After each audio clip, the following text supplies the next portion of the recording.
I'm standing here outside of Du Collège Station, the second to last stop on the western terminus of Montreal's Orange Line. It's a fairly big bus terminal here. There's about 10 lines that service this station, most of them every half hour. But there's one line that's unique among them. In fact, it's not only unique at the station, it's unique across the entire system. What's the reason? Well, it only comes here 3 times a day, only during weekdays. How useful can a bus be if it only shows up 3 times a day? Well, come along and find out about Montreal's one-line wonder.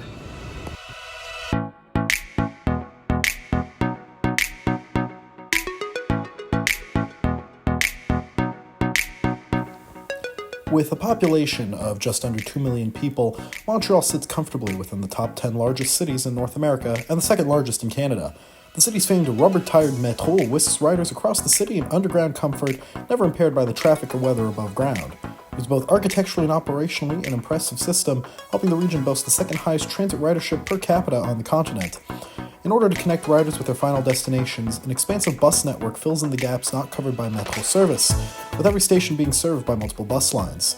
The centrally located Lionel Gros features the most bus connections, however terminal stations see their fair share of routes too. Today, we're just one stop from the Orange Line's western terminal, a good 5 miles from the center of Montreal. I made sure to arrive with plenty of time to spare, as if I had missed this bus, I have needed to wait nearly 8 hours for the next run. The bus too had arrived early, idling in the bus loop for a good 15 minutes before its scheduled departure. Thankfully, the metro station is right underneath the approach path of YUL, so I was easily entertained by the arriving aircraft and steady stream of buses going through the station. The bus was scheduled to depart at 2:30, and with 2 minutes to spare, it pulled up to the bus stop. There were quite a few people waiting to get on, which, given the route's frequency, I was not expecting. Right at departure time, the bus set off, and we were on our way to... Hey, where are we going exactly? Well, the bus first makes a left onto Boulevard des Carrés, heading straight for the Trans-Canada Highway. Now, the driver should have gone right onto this ramp, however somehow missed it, which he very vocally realized. Oh no! I went the wrong way! Oh my god! Oh my god! After carefully navigating a U-turn, we return to the missed exit and hop onto the parallel service road to the Trans-Canada Highway called Route Trans-Canada, which is absolutely not confusing at all, given highway in French is autoroute.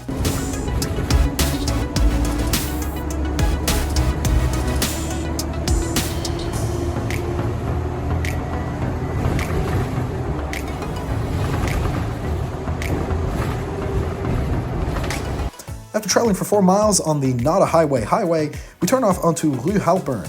This whole time the bus has been traveling non-stop, however that changes once we end up on Rue Douglas B. Floreny.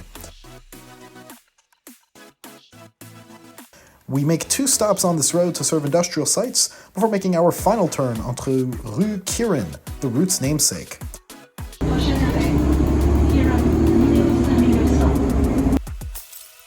The road is barely a third of a mile long, and as everyone empties off the bus, so too do I, thus completing the route of line 220.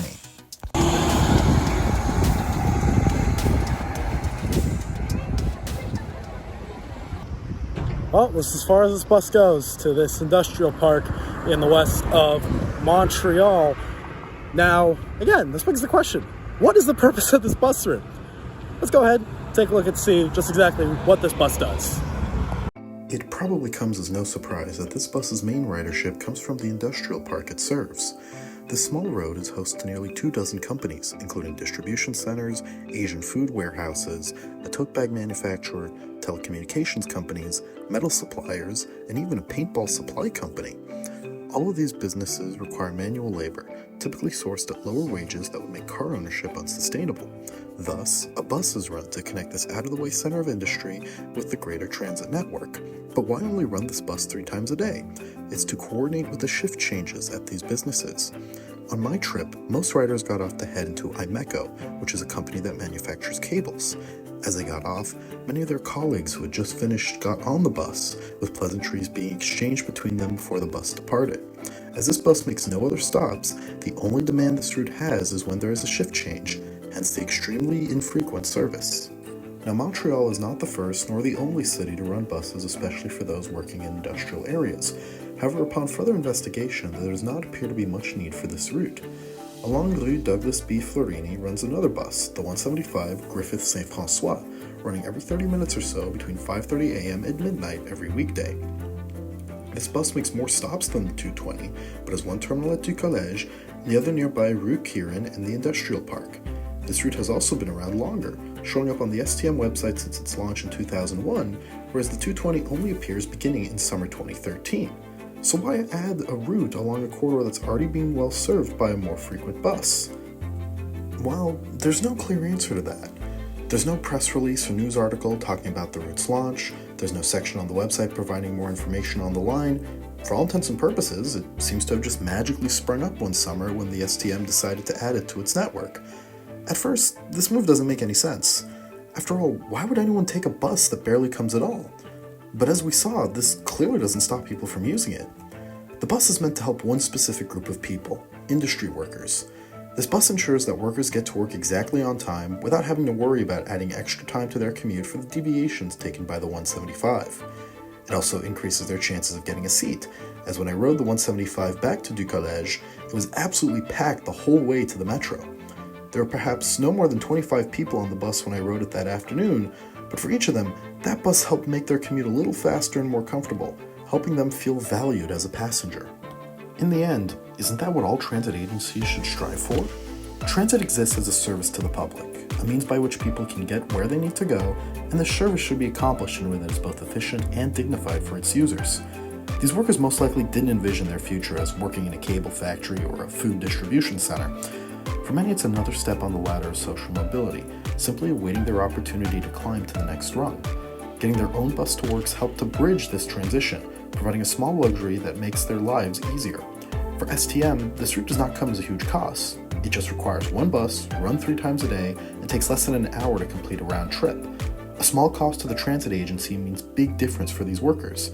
It means more time spent at home, time to be spent with their families, to learn a new skill, to rest, to help others, and to make their community a better place. This is what public transit is all about. This is why you bother to run a bus only 3 times a day. I'm glad I got a chance to ride Montreal's least frequent bus line.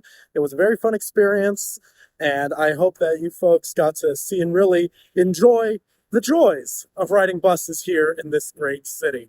Thank you so much to Caleb for giving me inspiration to do this video and for taking part in the One Line Wonders Challenge.